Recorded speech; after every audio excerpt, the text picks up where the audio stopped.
Audio Jungle. Audio Jungle. Hello friends, myself Sahitya from Tourism Education. Today we will discuss about Bermuda Agreement, foundation of modern air transport cooperation. If you like my video, don't forget to like, share and subscribe. Without wasting time, let's start our topic Bermuda Agreement. First we will discuss about what is Bermuda Agreement. Bermuda Agreement है क्या? Bermuda agreement एक ऐतिहासिक हस्ताक्षर था। Bermuda agreement पर आधिकारिक रूप से 1946 में संयुक्त राज्य अमेरिका और यूनाइटेड किंगडम के बीच हुआ था, जो अंतर्राष्ट्रीय विमानन के इतिहास में एक महत्वपूर्ण क्षण था। यह अंतर्राष्ट्रीय नागरिक उड्डयन को विनियमित करने के लिए विशेष रूप से डिजाइन किया गया था। पहला द्विपक्षीय हवाई परिवहन समझौता है। इस अग्रणी स्थिति ने भविष्य के समझौतों के लिए एक महत्वपूर्ण मिसाल कायम की है। बरमूदा समझौते द्वारा स्थापित सिद्धांतों और ढांचे ने 3000 से अधिक द्विपक्षीय हवाई सेवा समझौतों के लिए आधार तैयार किया, जो दुनिया भर की अंतर्राष्ट्रीय हवाई यात्रा को नियंत्रित करते हैं और इसके गहन वैश्विक प्रभाव को प्रदर्शित करते हैं। इस समझौते से पहले अंतर्राष्ट्रीय हवाई यात्रा काफ़ी हद तक नियमित थी, जिससे मार्गों, क्षमताओं और व्यावसायिक स्वतंत्रताओं को लेकर संभावित संघर्ष उत्पन्न हो रहे थे।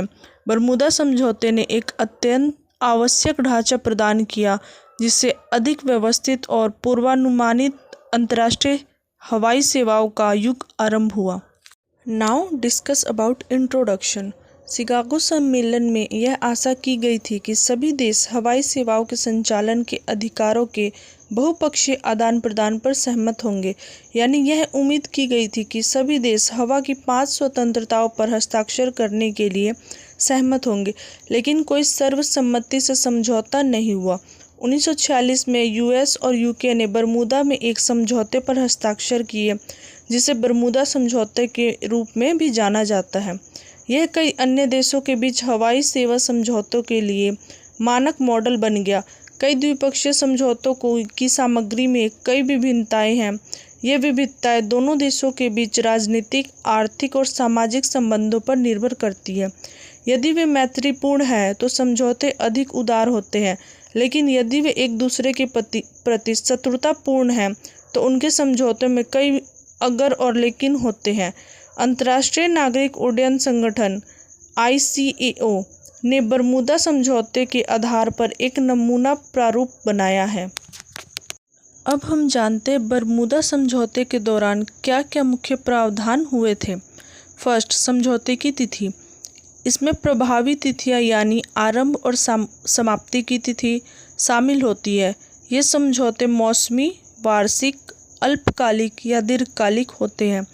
कभी कभी ये किसी विशेष उद्देश्य के लिए किए जाते हैं। सेकंड पॉइंट है प्रशासनिक खंड।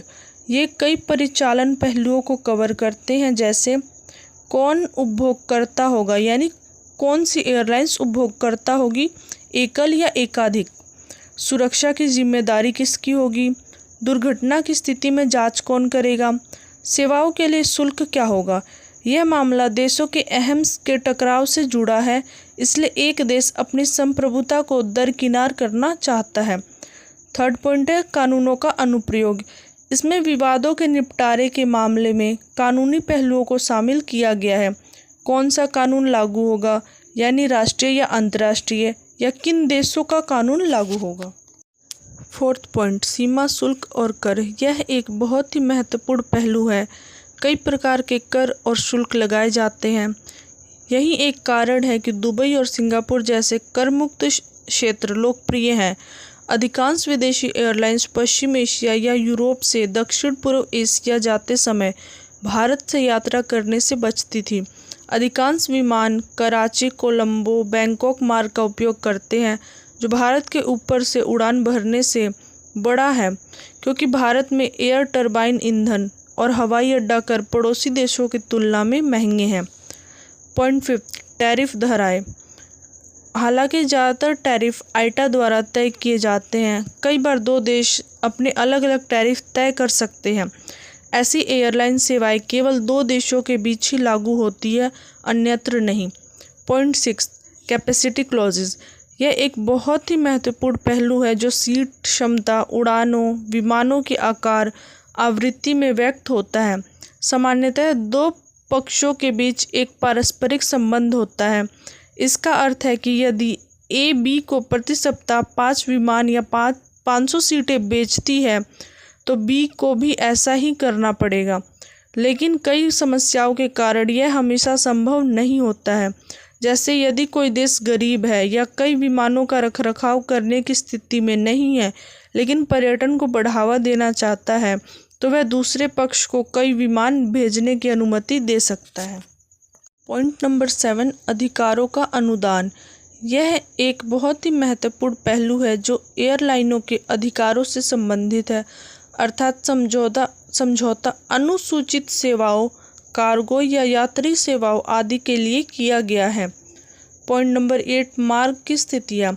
यह भी एक महत्वपूर्ण धारा है जो एयरलाइनों की सुरक्षा और वाणिज्य से संबंधित है। किसी भी देश में कुछ चुनिंदा रूट या कॉरिडोर अन्य एयरलाइनों को दिए जाते हैं। ऐसा कभी नहीं होता कि विदेशी एयरलाइनें सभी रूटों पर उड़ान भर सके। यह धारा स्टॉप ओवर या स्थानांतरण की शर्तों से भी संबंधित है। पॉइंट नंबर 9 मार्ग विनिमय। कभी कभी विदेशी एयरलाइंस शेयर्ड कोड एयरलाइंस के रूप में देश में सेवाएं दे सकती हैं। उदाहरण के लिए अमेरिका में एयर इंडिया आंतरिक भागों में यूनाइटेड एयरलाइंस के रूप में सेवाएं देती है। कभी कभी कुछ मध्यवर्ती बिंदुओं का दूसरों के साथ आदान प्रदान किया जा सकता है। इस प्रकार अन्य पक्षों के साथ समझौते करते समय उपयुक्त प्रावधान अत्यंत महत्वपूर्ण है। ये समझौते राज्यों के बीच हस्ताक्षरित होते हैं और उनकी निर्दिष्ट एयरलाइनों द्वारा उपयोग किए जाते हैं। समझौते की सीमा राज्यों के उद्देश्यों और नीतियों पर निर्भर करती है। वर्तमान में भारत के लगभग 43 देशों के साथ द्विपक्षीय समझौते हैं। पर्यटन उद्योग की आवश्यकताओं और अन्य देशों के साथ राजनीतिक संबंधों के अनुसार इन संख्याओं में समय समय पर उतार चढ़ाव होता रहता है। Now we understand operational rights and protection. परिचालन अधिकार और सुरक्षा। पदनाम एवं अनुमतियाँ। परिचालन अधिकार स्वतः नहीं थे। ये अधिकार केवल संबंधित सरकारों द्वारा विशिष्ट वाहकों को नामित करने और आवश्यक परिचालन अनुमतियाँ जारी करने के बाद ही प्रदान किए जाते थे। इससे सहमत मार्गों पर एक संरचित और अधिकृत प्रवेश सुनिश्चित होता था। समान व्यवहार। इस समझौते की एक मुख्य विशेषता समान व्यवहार की प्रतिबद्धता थी। दोनों देशों की एयरलाइनों पर समान हवाई अड्डा शुल्क और समान सीमा शुल्क लागू थे, जिससे भेदभावपूर्ण व्यवहारों को रोका जा सका और समान अवसर उपलब्ध हुए। आपसी मान्यता। यह समझौते ने विमानों के लिए उड़ान योग्यता प्रमाण पत्रों और विमान चालकों के लिए पेशेवर लाइसेंसों की पारस्परिक मान्यता को अनिवार्य बना दिया। इससे परिचालन प्रक्रियाएं काफ़ी सुव्यवस्थित हो गई और नौकरशाही संबंधी बाधाएं कम हो गई, जिससे अंतर्राष्ट्रीय उड़ानें सुगम हो गई। ये विस्तृत परिचालन खंड बरमूदा समझौते के व्यवहारिक कार्यान्वयन के लिए अत्यंत महत्वपूर्ण थे। इनसे एयरलाइनों को सीमा पार संचालन कुशलतापूर्वक और निष्पक्ष रूप से करने के लिए आवश्यक कानूनी और प्रशासनिक ढांचा प्रदान हुआ, जिससे दोनों देशों के विमानन प्राधिकरणों के बीच विश्वास और सहयोग का निर्माण हुआ। बरमूदा समझौते का महत्व। मिसाल स्थापित। बरमूदा समझौता विश्व की पहली व्यापक द्विपक्षीय हवाई सेवा संधि थी और इसने अन्य देशों के बीच हजारों ऐसे समझौतों के लिए आधार तैयार किया, जिससे अगले कई दशकों तक वैश्विक नागरिक विमानन के कानूनी और नियामक ढांचे को आकार दिया।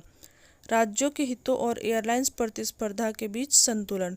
निष्पक्ष प्रतिस्पर्धा और क्षमता अनुभागों ने क्षमता सीमा के लिए ब्रिटेन की इच्छा और बाजार प्रतिस्पर्धा के लिए अमेरिका की प्राथमिकता के बीच चतुराई से संतुलन स्थापित किया, जिसने बरमूदा फॉर्मूला का जन्म हुआ, जो वैश्विक वार्ताओं में बार बार इस्तेमाल किया जाने वाला समझौता है।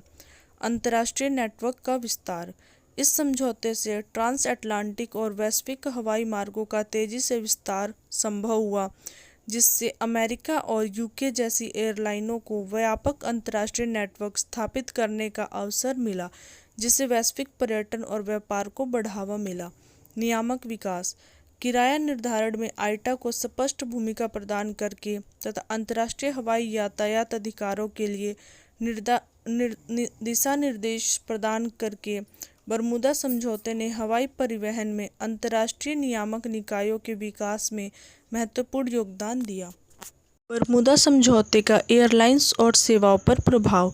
बरमूदा समझौता उस दर की महत्वपूर्ण एयरलाइनों का तत्काल और गहरा प्रभाव पड़ा, जिससे अभूतपूर्व विस्तार संभव हुआ और अंतर्राष्ट्रीय हवाई सेवाओं की दिशा तय हुई। एक स्थिर और पूर्वानुमानित नियामक वातावरण प्रदान करके इस समझौते ने एयरलाइन कंपनियों को नए मार्गों और विमानों में पूरे विश्वास के साथ निवेश करने का अधिकार दिया। विस्तारित ट्रांस अटलांटिक सेवाएं। Pan America world Airways, British overseas Airways corporation और ट्रांस वर्ल्ड एयरलाइंस जैसी एयरलाइनों ने अपने ट्रांस अटलांटिक मार्गों की तेजी से विस्तार करने में सक्षम रही, जिससे संयुक्त राज्य अमेरिका और यूनाइटेड किंगडम के बीच अधिक नियमित और विश्वसनीय सेवाएं उपलब्ध हुई। इससे यात्री और यातायात तेजी से बढ़े। विनाशकारी दर युद्धों को रोका। इस समझौते का एक महत्वपूर्ण आर्थिक लाभ विनाशकारी दर युद्धों को रोकने में इसकी भूमिका थी। सहकारी दर नियंत्रण तंत्र स्थापित करके इसने यह सुनिश्चित किया कि एयरलाइनें अस्थिर मूल्य कटौती में शामिल होने के बजाय सेवा की गुणवत्ता पर प्रतिस्पर्धा कर सके, जिससे उद्योग की वित्तीय सेहत में योगदान मिला। प्रेरित विकास। इस ढांचे ने अमेरिका और ब्रिटेन के बीच अंतर्राष्ट्रीय हवाई यात्रा और वाणिज्य के बीच विकास को सीधे तौर पर प्रोत्साहित किया।